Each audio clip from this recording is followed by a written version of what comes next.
Not yet. Okay. Hi, I'm Dr. Erica Diogene with Growing Together Pediatrics, here with Rosalie for an interview. All right. Well, here are my questions. So, what inspired you to join this field? For as long as I can remember, I've always wanted to be a pediatrician. Mm-hmm. I've always loved science. I've always thought that the human body was amazing. Growing up, I was very active in my church and I worked with kids. And it was just natural that the progression would be to combine the things that I loved together. Yeah. That's cool. So, what were the obstacles, challenges to get to this position? Getting into medical school. Medical school is tough. No, ma'am. It was tough. Medical school, I would say, is probably one of the hardest things that I've ever done. And then just getting into medical school when I took my MCAT, my score wasn't competitive. So even though my GPA was great, my extracurriculars were great, all the schools that I applied to rejected me just based off that score. So that was the obstacle. I actually thought I was going to have to wait a year before going into medical school. And then I got accepted into Nova Southeastern University and completed my medical education there. So, did you ever feel like giving up? Oh, yeah, all the time. My first semester of medical school, it was really rough because it's a whole new way of studying. So I'd always been pretty good in academics, I had my whole system for studying, but then when you get to medical school, it's a whole different beast. And I felt like a fish out of water, and I was like, what am I doing here? Because I couldn't keep up with the material because every day it was something new. You're in class from 8 to 5, and then you got to go home and study and 8 to 5? Mm-hmm. It's like working basically. It's like work hours. That's long. Yeah. So I'd be in class from we'd have a break from 12 to 1 for lunch, and then you'd be right back doing anatomy lab or our osteopathic manipulation labs, or there was always something. So then it was figuring out, okay, now that my time is all occupied, I did this great in college, but how do I do this in medical school? And it's this constant information every day. So that was the challenge. Basically relearning how I study and how I learn. And so you had to change the way you study, basically.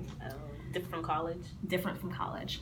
College, I could go to class and I worked, I'd go to class, I worked at the Student Health Center, and then I went to my other job at Best Buy. And I was on top of my stuff, A's and B's. But med school was different. I was just I don't know. So one of the things that because they recorded all of our classes, I actually stopped going to class and listened to the lectures so that way I could do it at my own pace. And I started doing better. I also found a good group of friends to study with. So it was just changing how I did in college and high school to kind of fit medical school. Medical school, basically.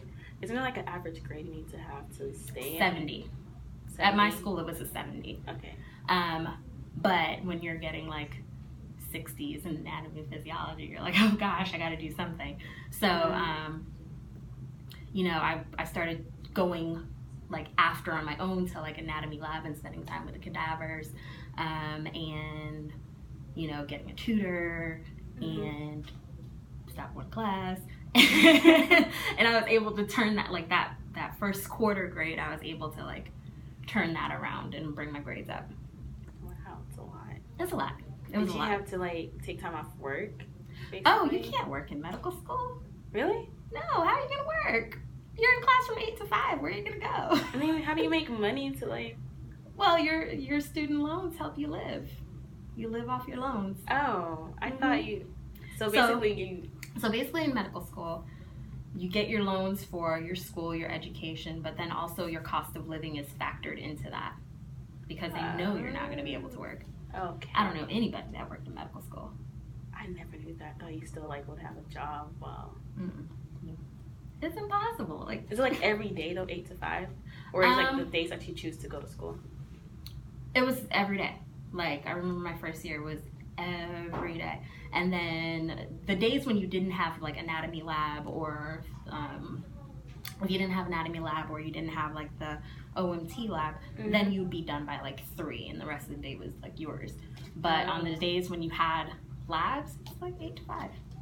And then you go home and you're tired. Like, who's going to go to work? Because you have to study. You have to study, too. That's you a have good to point. study. So, first year, your anatomy, physiology, what else? Biochem. Just a lot of stuff going on. A lot of science. A lot of science. Is there more science than math? Mm-hmm. Okay, that's good, because I'm not good at math. So, for math, in college, I went up to calculus because I was required for my major. But when you get to the medical field, really all I use is basic math: addition, subtraction, multiplication, division, fractions. Really? Mm-hmm. I have never had to use a differential equation since college. Wow. So all those classes you have to take is not necessary, basically? Like statistics, and that's statistics, no, that's important. So you need to. You need statistics because when you are in the medical field and you're analyzing these studies that people are doing on how effective a medication is or treatment options for this, that, and the third, you need to be able to analyze those statistics. What are they showing me? Is this a good study? Does this make sense? Is this going to change my practice? So you have to understand the statistics. Statistics, I would say, is important. Your sciences are going to be important because anatomy, physiology, chemistry, physics, those are important. I would say pay attention to your English classes because a lot of my time as a physician, I'm documenting charts. So if I have to send a record to somebody, I'd like it to be written in good English. Proper way. Written properly so they're not like, oh, who is this Dr. Diogene? So everything is important and everything plays its role. But when it comes to math, I went up to calculus because I was a molecular biology major. But do I use calculus? No. No. Addition, subtraction, multiplication, division, and fractions. The basic things. The basics. Okay. So, what kind of classes did you take? Because right now I'm a freshman in college. And I don't know, what other classes to take. Okay. After, the 2 years I get my AA. So then it would all depend on your major. So, and if you're thinking about going to medical school, look at the prerequisites for the schools that you're interested in. A lot of times you're going to need, biology, organic chemistry, physics, of course your English classes, chemistry. A lot of chemistry? Well, chemistry and organic chemistry. Organic chemistry. Those two. Organic chemistry is hard, just forewarning you. I heard. It's really hard. It's so hard. Are you learning about what chemicals? So with your chemistry, you're going to learn about your basic periodic elements and stuff like that. It's just in organic chemistry, you put them together to show how you make organic molecules. I don't even remember. I've pushed it out of my mind. But I do remember it was hard. And then it would all depend on your major. So if you are looking into going to medical school, what you'd want to do is look into the schools that you're interested in, what their prerequisites are. Oftentimes, it's going to be the courses you take in your first 2 years. Yeah. And then, I don't know, things have changed, though, since I've graduated. But the requirements are different? Not necessarily. You're still going to need those basic sciences. I know that MCAT is totally different from when I took it. So the scores? The way it's scored, the content that they've added. Probably made it much harder. At least I hope not. I don't know if it's harder. I know that when I took it, there were 4 sections. Yeah. You had your biology and organic chemistry, and then you had your chemistry and physics. It was broken up into 2 different sciences. Your general sciences, your biological sciences. I had to write an essay and do a reading comprehension, I think. It's now, SATs. Yeah, kind of like SATs. But now they've kind of added some more psychosocial things that you psychology. Yeah, some psychological stuff. I think, is there statistics on it? I don't remember. I really don't. After I took the MCAT, I was just psh. You were just over it. I was over it. I was over it. You're finally done. I was I'm done. I don't want to think about it. And after that, I never really paid attention to how it changed. But I know when I took it, I think the highest score you could get is a 40, and now it's scored on 2,400 or something like that. Oh, okay. Yeah. So the scoring's different, the content's different. But yeah. Great. So what makes part of your job fun? The kids. The kids. You love kids? I love kids. They're so funny. Everyone likes to think, oh, pediatrics is just little adults. They're not little adults. They're a separate entity. The problems that you're going to find in children are totally different from the things that you'll find in adults. And then also there's like a sweetness and an honesty about them where I feel like if I'm able to start teaching you like healthy habits now, you can carry them on into adulthood.